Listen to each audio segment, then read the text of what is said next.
Hi, I'm Sandy from beardybot.co.uk and today I will be showing you how to turn this image into this.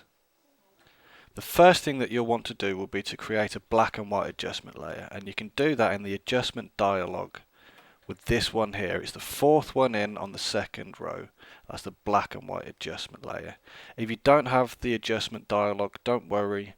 Go down to the bottom of your layers dialog, click the black and white icon and then click black and white.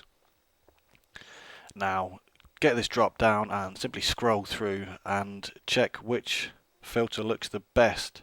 Ignore the scarf if you can, because that's exactly what we're going to be highlighting, so it won't be black and white, it won't be affected by this.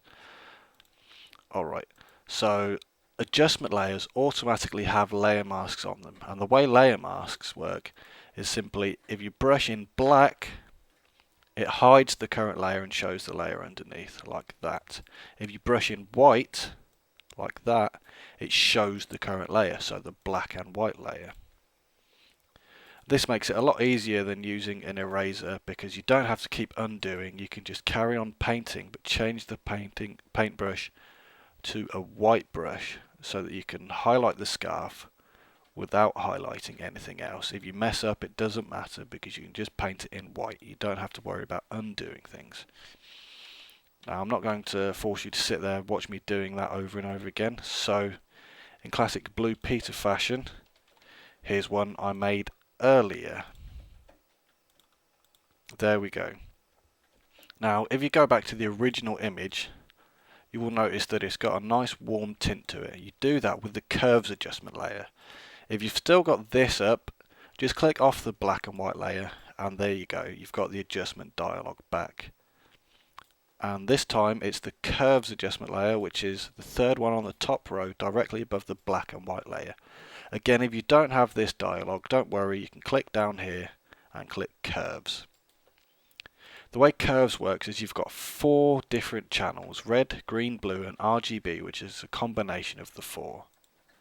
The bottom left controls the shadows and the top right controls the highlights. If you move the top to the left, it increases the highlights. If you move it down, it decreases the highlights, and it's the same with the shadow.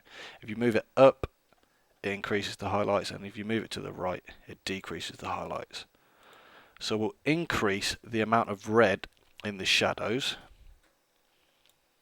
and then we'll go to the blue channel. We'll decrease the amount of blue in the highlights to make it a nice warm yellow colour.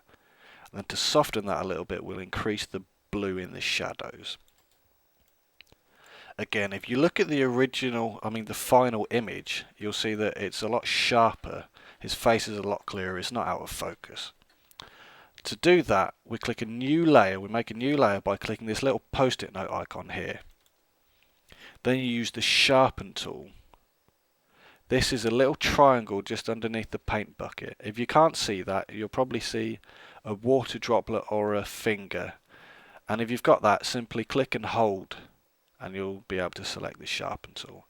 Now make sure the brush that you're using is big enough to cover his entire face, and make sure it's nice and soft because we don't want any hard edges. Finally, make sure the sample all layers box is checked. Now brush as you did with the black and white adjustment layers. And there we have it. That is the end of this design bot tutorial. Hopefully it will be the first of many, and I hope that you learnt something from this. If you have any comments or questions, don't hesitate to ask them in the comments section, and I hope to see you on beardybot.co.uk. Thank you very much. Bye.